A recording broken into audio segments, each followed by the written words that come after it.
Sure, no one drinks them, but that's what makes them cool. Ronnie's rule number 2. Drive west on Highway 9 until you see the flashing lights and pull over.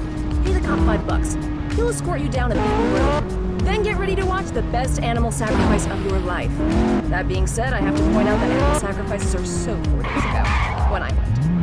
Ronnie's rule number 3. If you need to listen to my rules to know what to do with yourself, then dude, you kinda suck.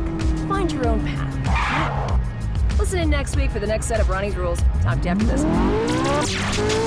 Like a party you weren't invited to. Like a club you can't get into. K-Watt 1042. So much cooler than you. Alright, K-Waters, time to let your inner wolf howl with Kavinsky's song Night Call.